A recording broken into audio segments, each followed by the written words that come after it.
तो देश भर के रेलवे स्टेशनों पर यात्री सुविधाओं और पेयजल व्यवस्था को लेकर कैग की रिपोर्ट ने गंभीर सवाल खड़े किए हैं।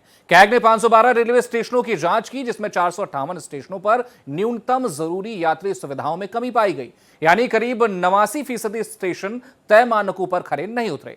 देखिए रिपोर्ट। भारतीय रेलवे स्टेशन पर रोजाना लाखों की भीड़ पहुंचती है, लेकिन ये रेलवे स्टेशन अभी भी कई जगहों पर बदहाल नजर आता है। ये हम नहीं कह रहे, बल्कि सीएजी की रिपोर्ट में चौंकाने वाले खुलासे हुए हैं। कैग की रिपोर्ट इन स्टेशंस पर मिलने वाली बुनियादी सुविधाओं पर गंभीर सवाल खड़े करती है।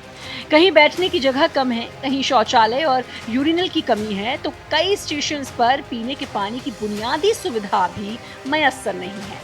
कई जगह पर पानी के कुछ सैंपल में बैक्टीरिया की मौजूदगी ने चिंता बढ़ा दी है। कैग की जांच के दौरान रेलवे स्टेशंस पर प्लेटफॉर्म के नलों और वाटर कूलर से पानी के सैंपल लिए गए। जांच में कुछ सैंपल में ई कॉलीफॉर्म और कॉलीफॉर्म बैक्टीरिया पाए गए, जिनसे कई गंभीर बीमारियां हो रही हैं। पानी किसी न किसी तरह से कंटामिनेटेड हुआ है, मतलब पानी में कुछ इम्प्योरिटीज मिक्स हुई है।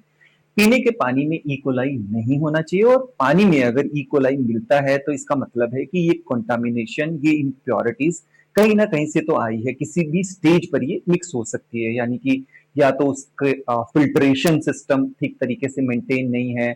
चिंता की बात यह है कि यात्री सुविधाओं की कमी सिर्फ छोटे या कम भीड़ वाले स्टेशनों तक सीमित नहीं है। कैग रिपोर्ट में नई दिल्ली, हावड़ा, सियालदह, मुंबई सेंट्रल, छत्रपति शिवाजी महाराज टर्मिनस जैसे बड़े स्टेशंस पर भी बुनियादी सुविधाओं में कमियां दर्ज की गई हैं। कहीं यात्रियों के बैठने के लिए पर्याप्त व्यवस्था नहीं मिली, तो कहीं शौचालय और कूड़ेदान जैसी जरूरी सुविधाएं तय मानकों के मुताबिक नहीं थी।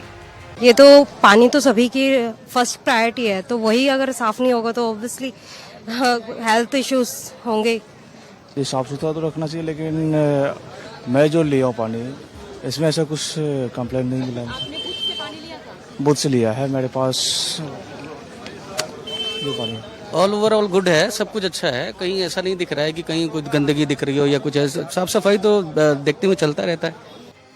कैग की रिपोर्ट में शौचालयों को लेकर भी सवाल खड़े हो रहे हैं। 201 स्टेशन पर शौचालयों की कमी मिली, वहीं 403 स्टेशन पर यूरिनल तय जरूरत से कम पाए गए और 2035 स्टेशन पर पानी के नल निर्धारित मानक से कम मिले। जब भी आप रेलवे स्टेशन पर या बाहर कहीं भी पानी लेते हैं, तो आप जब देख रहे हैं कि पानी ट्रांसपेरेंट है, साफ है, तो इसका मतलब ये नहीं है कि वो सेफ है, क्योंकि ई कोलाई हो गया, माइक्रो ऑर्गेनिज्म हो गए, बैक्टीरिया हो गए, इनको आप आंखों से नहीं देख सकते। कैग की रिपोर्ट के बाद रेलवे की ओर से पानी की गुणवत्ता सुधारने के लिए कदम उठाने की बात कही गई है। रेलवे करीब 20,000 जगहों पर tap to tap water filter system लगाने की तैयारी में है। इसके साथ ही पुरानी पानी की टंकियों को बदलने और पानी की नियमित जांच पर भी जोर दिया जाएगा।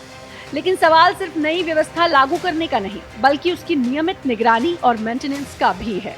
रेलवे नेटवर्क देश की लाइफलाइन है और हर दिन करोड़ों यात्री इससे सफर करते हैं। ऐसे में स्टेशन पर साफ पानी, स्वच्छ शौचालय, पर्याप्त यूरिनल और बैठने की जगह बेहद जरूरी है। हालांकि कैग की रिपोर्ट के सामने आने के बाद इसे दुरुस्त करने की कोशिश की जा रही है, लेकिन रेलवे स्टेशंस पर ये बदइंतजामी कई तरह के सवाल खड़े करती है। तो ऐसे में रेलवे से ये अपील है कि वो जितने भी रेलवे स्टेशनों का जो अभी तक में निकल कर आया है 89% रेलवे स्टेशन, उसमें से अगर मैं कहती हूँ जितने भी रेलवे स्टेशन हैं लगातार उन सभी को सुनिश्चित करे रेलवे की, जितने भी यात्री जाते हैं उनके पानी के लिए जो व्यवस्था है उसको साफ सुथरा करे, उसके बुथ को क्लीन करे और साथ ही लगातार जो है उस पानी की टेस्टिंग करवाए, ताकि यात्रियों के लिए कोई भी प्रॉब्लम ना हो और उन्हें किसी भी तरीके की बीमारी ना हो सके। कैमरा पर्सन पवन के साथ तनु चौधरी, दिल्ली।